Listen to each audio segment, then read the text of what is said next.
नमस्कार, आपलं सर्वांचं आत्मनिर्भर डेली आन्सर रायटिंग सिरीजमध्ये स्वागत. आज आपण आपला 5th क्वेश्चन पाहणार आहोत प्रॉबिटी या सेक्शनवरती. तर आजचा प्रश्न हा आपला एथिकल गव्हर्नन्सवरती प्रश्न आहे. प्रश्न आज आपण व्यवस्थितपणे रीड करूयात. प्रॉबिटी प्रश्नामध्ये दिलेला आहे. प्रॉबिटी ज्याला आपण मराठीमध्ये योग्यता असं म्हणतो. Probity is foundation of ethical governance. हे पहा, जर आपण फोकस प्रश्नाचा शोधला तर फाउंडेशन इज द फोकस, ज्याला आपण पाया असं म्हणतो. म्हणजे प्रॉबिटी हा एथिकल गव्हर्नन्सचा पाया आहे असं आपल्याला परीक्षणात्मक उत्तर लिहायचं आहे. 15 मार्क्सला हा प्रश्न विचारलेला आहे आणि 250 अशी शब्द मर्यादा आहे. म्हणजे फोकस जर आपण पाहिला तर हा फाउंडेशन कशाचा आहे? प्रॉबिटी हा फाउंडेशन आहे एथिकल गव्हर्नन्सचा. एथिकल गव्हर्नन्सचा प्रॉबिटी फाउंडेशन आहे असं म्हटलेलं गेलेलं आहे या प्रश्नामध्ये. सर्वांना प्रश्न व्यवस्थित समजायला हवा. तर प्रॉबिटीची डेफिनेशन याच्या आधी आपण पाहिलेली आहे. प्रॉबिटीची डेफिनेशन आपल्याला माहीत असणं गरजेचं आहे, कारण बऱ्याच वेळा विद्यार्थ्यांचं काय होतं, ज्यावेळेस आपल्याकडे आपण पूर्ण 250 मार्क्स एथिक्सचा पेपर लिहितो त्यावेळेस सगळे कीवर्ड्स जम्बलिंग होऊन जातात डोक्यामध्ये. माझा पर्सनल एक्सपिरियन्स सांगते मी, की किती जरी अभ्यास केला पण अशा काही ट्रिक्स तुमच्याकडे असू द्या की ज्यामुळे तुम्हाला स्पेसिफिकेशन येईल उत्तरामध्ये. तर त्याच पद्धतीने प्रॉबिटीची आपण डेफिनेशन पाहिली होती. PITA. P is equal to पिता, I plus T plus A and this is the foundation of a ethical governance. हे आपल्याला विशद करायचं आहे, परीक्षणात्मक उत्तर द्यायचं. यामध्ये आपल्याला एक्झामाइन करायचं आहे. तर एक्झामाइन करताना तुम्ही पूर्ण त्याची पॉझिटिव्ह अँगल्स, निगेटिव्ह अँगल्स, त्याच्यामध्ये एक काही केस स्टडी देऊन तुम्ही एक्सप्लेन करू शकता. ओके, तर या पद्धतीने आपल्याला आपल्या उत्तराची सुरुवात करायची आहे. खूप चांगलं इंट्रोडक्शन आपण इथे उत्तरामध्ये लिहू शकतो. तर इंट्रोडक्शन म्हणजे आपण सुरुवात करताना ज्याला आपण एथिकल गव्हर्नन्स, सुशासन असं म्हणतो. तर सुशासन आणि नैतिक प्रशासन, हे पहा, गुड गव्हर्नन्समध्ये आपण सुशासन आणि नैतिक प्रशासनाचा प्रॉबिटी, ज्याला आपण मराठीमध्ये योग्यता असं म्हणतो, या संकल्पनेवर आधारित असते अशी आपण चांगली एका वाक्याने सुरुवात करू शकतो. मग यामध्ये प्रॉबिटी म्हणजे सार्वजनिक सत्तेचा वापर कसा करायचा आहे? प्रामाणिकपणे करायचा आहे.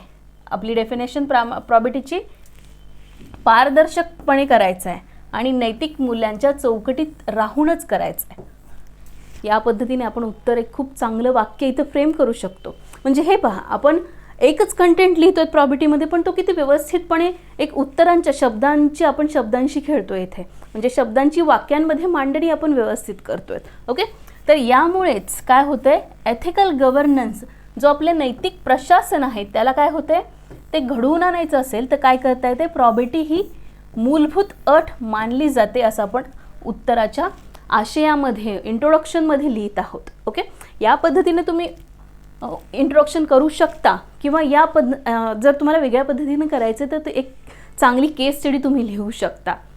ओके, यानंतर आपण मेन आपल्या उत्तराच्या मुख्य बॉडीकडे येऊयात. मुख्य बॉडीबद्दल आपण बोलायचं झालं तर नैतिक प्रशासनाचा जो पाया आहे, तर ही प्रॉबिटी कशी इस्टॅब्लिश करते किंवा डेव्हलप करते हे आपल्याला इथे बोलता येईल.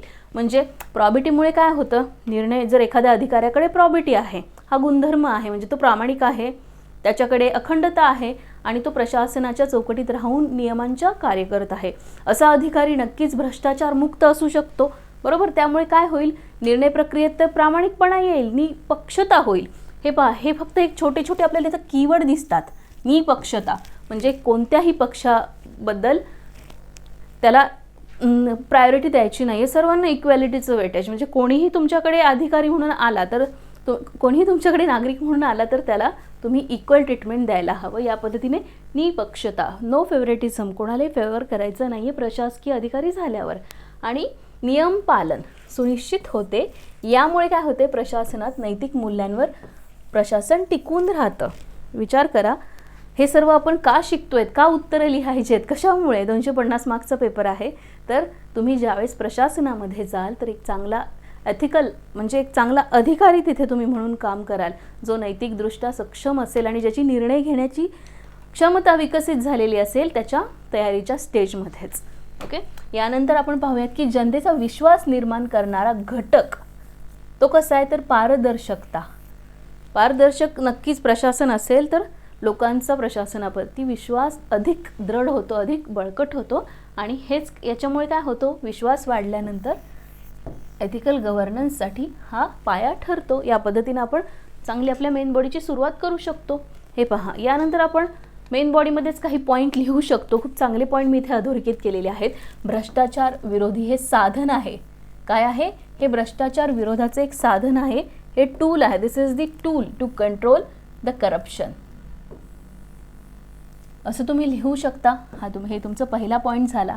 दुसऱ्या पॉईंटमध्ये तुम्ही लिहू शकता उत्तरदायित्व आणि रूल ऑफ अ लॉ. म्हणजे प्रॉबिटीमुळे अकाउंटेबिलिटी तर वाढते आणि कायद्याचे राज्य मजबूत करण्यासाठी मदत होते. त्यामुळे शासन मनमानी ऐवजी कसं ठरतं, नियमाधिष्ठित शासन बनतं. या पद्धतीतून तुम्ही दुसरा पॉईंट लिहू शकता. तिसरा, थर्ड पॉईंट, समालोचनात्मक दृष्टिकोन. आणि प्रॉबिटीमुळे समालोचनात्मक दृष्टिकोन अधिकाऱ्याची दृष्टी बनण्याची त्याची ती सवय होऊन जाते आणि यामुळे काय होतं, सक्षम नेतृत्व मिळतं प्रशासनामध्ये आणि नागरिकांची नैतिकता जागरूकता देखील इथे वाढते आणि एथिकल गव्हर्नन्ससाठी या सर्व गोष्टी आवश्यक अशा ठरतात. असे मुद्दे तुम्ही इथे खूप छान पद्धतीने मांडू शकतात. बरोबर आहे, तुम्ही आणखीन तुमच्या पद्धतीने मुद्दे मांडू शकतात, पण आपण इथे काही महत्त्वाचे मुद्दे हायलाईट केलेले आहेत. आता खूप चांगलं कन्क्लुजन तुम्ही इथे द्यायचं आहे. कन्क्लुजनमध्ये महत्त्वाचं इथे ठरतं, कन्क्लुजन लिहिताना कन्क्लुजन नेहमी पॉझिटिव्ह, मी नेहमी सांगत असते एक बॅलन्स्ड कन्क्लुजन तुम्हाला द्यावं लागतं. पॉझिटिव्ह अप्रोच त्या कन्क्लुजनमध्ये यायला हवा. तर त्यामुळे कन्क्लुजन लिहिताना आपण समराईज करणार आहोत आपलं उत्तर, कारण आपल्याला एक्झामाईन म्हटलं, एक्झामाईन करा. तर आपण एक्झामाईन केल्यानंतर एकूणच प्रॉबिटी ही कशी आहे, एथिकल गव्हर्नन्सचा पाया ठरते. आणि ही संकल्पना कशी आहे, तिच्याशिवाय, लक्षात घ्या इथं तिच्याशिवाय काय होतंय, प्रशासन शक्य नाही. बरोबर, कारण प्रॉबिटी जिथे आपण फाउंडेशन पाया मजबूत असेल तरच ती इमारत टिकून राहते. आणि प्रॉबिटीसारखा गुणधर्म जर प्रशासकीय अधिकाऱ्याकडे नसेल तर ती पूर्ण हायरार्की कशी होऊन जाईल, खिळखिळी होऊन जाईल.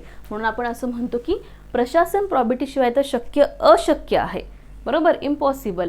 मात्र तिच्यासोबत संस्थात्मक बळकटीकरण करणे गरजेचं आहे.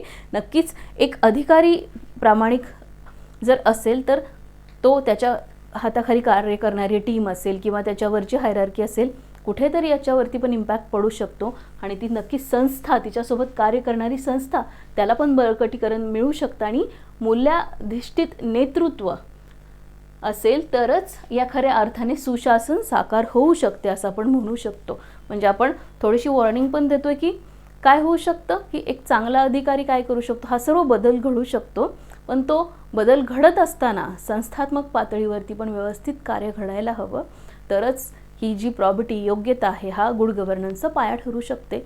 या पद्धतीने आपण उत्तर लिहू शकतो. आय होप तुम्हाला हे प्रॉबिटीवरचे प्रश्न व्यवस्थितपणे समजलेले असतील. ओके, तर एक गोष्ट करायची, आपण क्वेश्चन आन्सर घेतलेले आहेत सर्व. तर प्रॉबिटीची आपली जी बॅच आहे, प्रॉबिटीची UPSC आणि MPSCच्या मुलांसाठी बायलिंग्वल बॅच आहे ही आपली. आणि ही वी अकॅडमी ॲप्लिकेशनवरती जाऊन तुम्ही पाहू शकता. या बॅचबद्दल आपण डिटेलमध्ये व्यवस्थितपणे एथिक्सचा सिलेबस कव्हर केलेला आहे. तुमचे काही डाऊट प्रश्न असतील तर तुम्ही मला विचारू शकता. या बॅचबद्दल तुम्हाला काही माहिती अधिक हवी असेल तर तुम्ही वी अकॅडमीशी कनेक्ट करू शकता. ओके, आपण भेटूयात आपल्या नेक्स्ट क्वेश्चनमध्ये. थँक्यू.